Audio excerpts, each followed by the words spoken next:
방첩사 현직 간부가 JTBC 카메라 앞에 섰습니다. 1990년 보안사 윤석양 이병이 1,300명 대규모 사찰을 폭로한 뒤 내부에서 폭로가 나온 건 36년 만입니다. A씨가 육상으로 전하고 싶었던 말은 내란이 벌어진 뒤에도 방첩사는 반성하지 않는다는 것이었습니다. 그 안에선 여전히 정치 성향을 첩보로 수집하고 있고 계엄을 옹호하기도 하며 일부 부대원들을 향해 너 이재명 지지자냐 라며 편을 가르고 있었습니다. 현직 방첩사 간부인 A씨는 올 초에 이상한 지시를 받았습니다. 조금 특이한 인원이 있다. 이 인원을 좀 인원하고 친해져서 좀 이야기를 들어가라라는 지시를 내린 적이 있습니다. 군대 안의 한 인사에 대해 알아보라는 지시였는데 12.3 계엄에 반대하는 것 같다는 게 이유였습니다. 그 사람이 좀 계엄에 반대를 하는 목소리를 내거나 좀 정치에 관해서 스스럼 없이 이야기를 하는 그런 간부였었는데 그 사람에 대해서 좀 이야기해봐라. 가서 정보를 좀 동원해봐라. 계엄에 찬성하는 인사에 대한 조사 지시도 내려왔습니다. 계엄에 찬성하는 그런 발언들을 하는 거를 전부 정보 수집해서 A씨는 실제 보고서 작성 지시도 이어졌다고 밝혔습니다. 기본적으로 일단은 정치적 중립성을 좀 위반했다. 네, 그런 식의 보고서. 윤석열 정부 방첩사가 불법 계엄의 핵심 역할을 했다는 게 드러난 뒤에도 방첩사는 권한에 없는 정치 성향 첩보 수집을 하고 있던 겁니다. 방첩사는 방위산업 정보와 테러, 간첩작전 정보, 군 관련 인사에 대한 정보를 수집하도록 법령에 정해두고 있습니다. 그런데 정치적 중립 위반 조사를 구실로 삼아 사실상 내부 정치 사찰을 하고 있었던 셈입니다. 하지만 정작 방첩사 요원들은 이와는 거리가 먼 발언들을 쏟아냈다고 합니다. 부대원에 대해서 너 이재명 지지자냐? 라는 식으로 얘기를 하는 경우가 종종 있었습니다. 너 일찍이지? 너 이재명 찍었지? 라면서 방첩사 내에 여전히 계엄을 옹호하는 분위기도 있다고 했습니다. 기본적으로 좀 계엄이 정당했다. 이것은 뭐 자유 한국을 수호하기 위한 것이었다. 라든가 또는 뭐 극우 유튜버를 자기가 시청한다는 거를 좀 자랑스럽게 밝힌다던가. 방첩사는 JTBC에 올해 장병대상 정치적 성향 수집 관련 어떠한 지시를 내린 적이 없다며 계엄 찬반 정보 수집을 부정했습니다. 그러면서 계엄이 정당했다는 발언을 한 방첩사 부대원은 파악된 바 없다며 사실 확인 시 강도 높은 감찰 조사를 하겠다고도 했습니다. 계엄 관련해서 우리가 밝혀야 할 진실이 아직도 너무 많이 남아있다는 사실을 잊어서는 안 됩니다. 매불쇼 대기 화면에 계엄 관련 영상이 아직도 지금 나가고 있는데 그 과정들 적지 않은 분들이 이제 그만해라 지겹다 이런 글들을 올려요. 뭘 그만합니까? 아직 진실이 밝혀져야 될 것들이 너무 많이 남아있습니다. 자, 새로운 내용들이 좀 있어가지고요. 관련해서 피해자 한 분을 저희가 모셨습니다. 네. 바로 최강욱 피해자 박수로 모시겠습니다. 네. 자, 빠르게 좀 진행을 하겠습니다. 계엄 관련해서 가장 끔찍한 부분이 이제 노상원의 수사 2단 부분 아니겠습니까? 네. 예, 뭐 거기에 절대 고문 막 많잖아. 야구방망이. 야구방망이 케이블 타임 많잖아. 근데 그게 왜 그러냐? 선관위를 장악한 후에 선관위 직원들을 고문을 해서 부정선거가 있었다라는 사실을 세상에 알리는 도구로 활용하기 위해서 그런 이제 고문 도구가 있었던 겁니다. 그런데 작년 12월에 박선원 의원이요. 자백 유도제 문건을 제시하면서 자백 유도 약물을 활용해서 거짓 자백을 받아내려 했다라고 폭로를 했습니다. 진짜 끔찍한 폭로였는데 충격이었어요. 진짜. 충격이었잖아. 언론이 별로 주목하지 않았어. 맞아요. 너무 허황되다고 생각했던 것 같아. 예, 주목하지 않았어요. 그런데 실제로 당시에 내란 특검이 문건을 확보를 했던 거야. 맞아요. 그 확보한 문건을 박선원 의원이 공개를 했던 거고요. 문건 다시 한번 좀 띄워주시겠습니까? 제목이 협상과 설득을 통한 주요 정보 입수 방법이고 자백 유도제 딱 쓰여져 있죠. 그리고 사용 방법. 정신력을 극도로 저하시킨 후 약물을 투입해서 무저항 상태로 만들어 회유나 협박에 굴복하게 하는 방법. 그렇습니다. 그러니까 사람을 그냥 아예 정신 못 차리게 해놓고 그냥 맞지? 이런 식으로 자백을 받으려고 했던 거야. 밑에 약물도 다 적어놨어요. 약물 종류도. 그러니까요. 네. 그런데 관련해서 문상호 정보사령관이 국방부 특수본에서 진술을 했습니다. 이거 엄청난 뉴스입니다. 자, 국방부 특수본에서 문상호가 뭐라고 진술했냐? 노상원이 자백 유도제 검토를 지시했다. 그래서 실제로 정보사령부에서 문건 작성했어. 그런 다음에 출력한 다음에 문상호한테 줬대. 여기까지 나온 거야. 근데 문상호도 지시가 있었다는 거 자백했지. 네. 근데 이 문건을 노상원에게 줬다는 아직 진술은 하지 않은 것 같아요. 근데 흐름상은 이제 왜냐면 취지받았다고 본인이 얘기했잖아. 그렇죠. 이게 어마어마한 뉴스입니다. 네. 아니 이게 진짜 무슨 18세기 뭐 이런 것도 아니고 그때는 막 고문도 하고 막 이런 걸 했지 않습니까? 정말 무슨 일제 강점기 때 무슨 마루타한테 한 것도 아니고 이거 너무 진짜 끔찍하더라고요. 진짜 그리고 이게 어마어마한- 무슨 자백 유도제라고 하니까 그냥 약물을 먹이나? 근데 이게 그냥 약물이 아니라 무슨 향정신성, 맞아요. 마약 성분, 예. 신경 안정제 이런 것들 자기가 막 섞어가지고 네. 그냥 무슨 그 정체불명의 괴 약물을 만들어서 그걸 먹이려고 했었던 거예요. 권력만 가질 수 있다면 시민들은 다 적이라는 거죠. 와. 적군에게 지금 하는 거를 그대로 쓴다는 거니까. 근데 전시에 적군에게도 이거 못하게 되어 원래 있대요. 그러면 안 되죠. 못하도록 되어 있고 안 이건 되는데 정말- 이 사람들은 여전히 그런 세계 속에서 살고 있었다는 게 좀 끔찍한 일이죠. 아니 정말 이게 빨리 끝나서 다행이지 안 그랬으면 정말 끔찍한 일이 벌어질 뻔했다라는 것들이 그렇습니다. 지금 이렇게 막 나오고 있는 거죠. 네. 그래서 뭐 계엄 그만 얘기해라.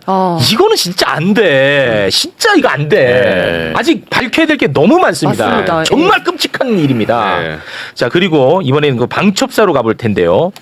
방첩사는 계엄을 준비하기 위해서 군 법무관들의 블랙리스트를 이미 작성을 해놓고 관리를 했다. 예. 이런 얘기 우리가 많이 다뤘잖아요. 맞아요. 네네. 방첩사 블랙리스트. 이른바 이제 거기에 하나 있었던 게 최강욱 블랙리스트 아니겠습니까? 맞다. 예. 네, 저희가 이제 문건도 몇 번 얘기 소개를 해드렸었는데 다시 한번 보면은 예. 요런 이제 문건이 있었잖아. 예. 저기 보면은 사람이 다 씁니다. 예. 이게 이번에 JTBC를 통해서 이게 또 저희는 그 전에 나와서 얘기를 하셨지만 그렇죠. 네. 이제 JTBC를 통해서 이게 내부 고발자가 이거 폭로를 했는데 네. 저렇게 이제 손으로 쓰게 한 거는 기록을 서버에 남기지 않기 그렇지. 위해서. 보안을. 네. 그때 이제 다 말씀을 해주셨었는데 예. 요게 이번에 이 보도가 됐고요. 그리고 군인들에 대해서만 블랙리스트가 작성된 게 아니라 민간인도 사찰 됐을 가능성이 굉장히 높다는 거예요. 방첩사 내부 매뉴얼을 보면 거기 딱 나와 있더만. 자, 방첩사 내부 매뉴얼입니다. 인사 검증 지원 파트에 대통령실 요청에 따른 조사 대상으로 대통령 위촉 직위 등 그 밖에 인사 검증이 필요한 자. 그건 민간인이지. 그렇죠. 유의사항 특별 검증 조사 결과 작성 시 부정적 사례와 각종 의혹, 설 등은 누락 없이 반영해라. 네. 그러니까 군인뿐만 아니라 진짜 민간인까지도 맘만 먹으면 할 수 있다. 그렇습니다. 라고 읽히는 거고. 그리고 윤석열 정부 출범하자마자 이제 내부 저거를 바꿔가지고 저거를 다 하라고 지시를 했다는 거고요. 그리고 아까 이제 문건 보여주셨는데 그 손글씨 있잖아요. 네. 글씨가 생각보다 되게 예쁘게 잘 썼어. 맞아요. 네. 그래서 제가 저거 누가 쓴 거냐. 귀여운 글씨요. 그랬더니 이제 그 휘문 출신 사령관이 이제 휘문 후배를 데려다가 이제 지시를 한 거예요. 그 이제 당연히 휘문 출신 대통령한테 보고하려고 그런 거겠죠. 휘문 출신 장관하고. 휘문요? 아니 충암 죄송합니다. 충암. 갑자기 휘문이 휘문 나왔어요. 충암 출신들이 쭉 이렇게 하기로 했는데 충암. 충암 출신 중령이 그 밑에 있는 소령한테 지시를 했대요. 요거를 양식만 출력해가지고 나중에 근거 안 남게 손으로 써라. 근데 자기가 글씨를 너무 못 써서 보고하는데 누가 될까봐 그 밑에 있는 여성 장관도 시켰대. 여자 글씨라 그래요? 예쁘게 써야 되니까. 야, 엄청나게 그럼 다 특정이 됐네요. 굉장히 신경 써. 그러니까 특검은 누가 썼는지 특정이 다 됐네. 그다음에 저거만 있는 줄 알았는데 보니까 타이핑을 해서 파일로 보관한 게 또 있었어요 따로. 네, 저거만 있었는 줄 알았는데 저도. 그러니까 이게 왜 그랬냐 그랬더니 그거는 이제 본인들은 어느 정도 성공을 예상하고 나중에 이게 이제 또 열심히 했다는 흔적도 될 수 있고 두고두고 써먹어야 되잖아요. 그 대신에 이게 실패했을 때는 검색에 걸리지 않게 하기 위해서 지난번에 말씀드린 것처럼 제목을 이상한 걸로 달아놨어요. 그래서 찾을 수 없게. 근데 찾았어요. 근데 이제 거기서는 그거를 그 사령관이 바뀌면서, 그러니까 정권이 바뀌면서 새로운 사령관이 감찰 지시를 해가지고 자기네가 다 찾아가지고 제출한 거예요.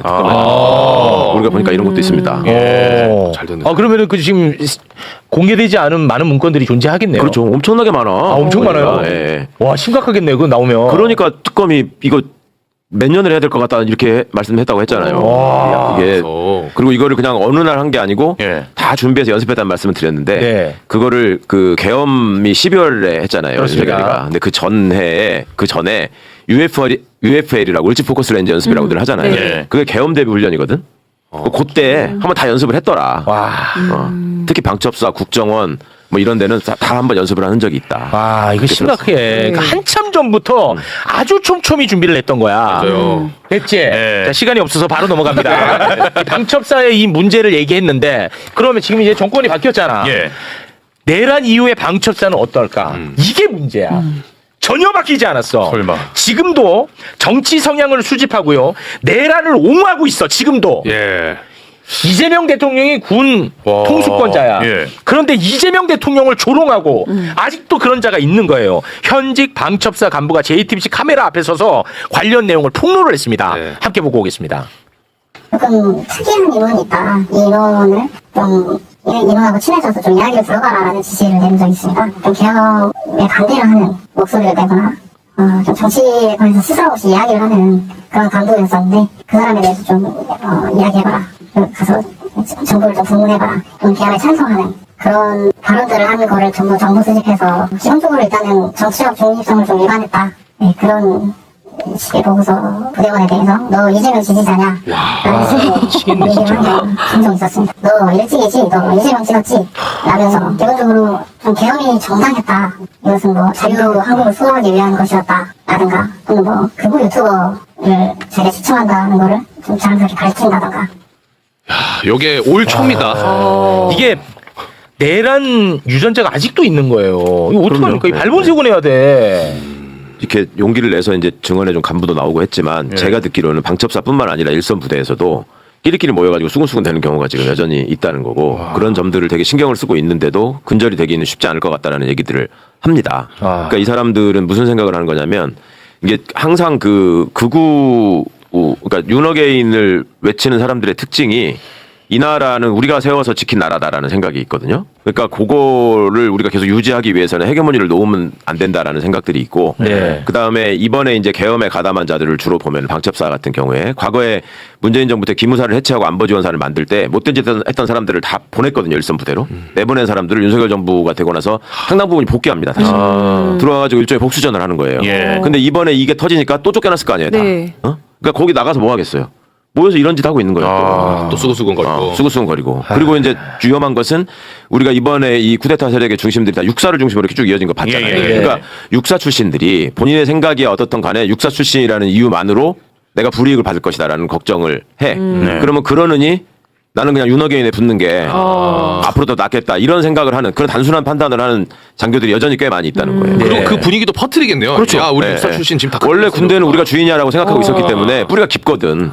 그러니까 요소요소에서 다 그 얘기를 하고 있다는 거예요. 지금. 그러니까 사실은 네. 헌법 존중 TF라고 해가지고 내란 세력을 다 이제 걸러내고 징계하는 이런 TF를 했는데 네. 여기서 다 잘 걸러지지가 않고 있는 것 같아요. 그렇습니다. 네. 네. 안규백 장관은 이제 사실관계 조사를 지시를 했다고 합니다.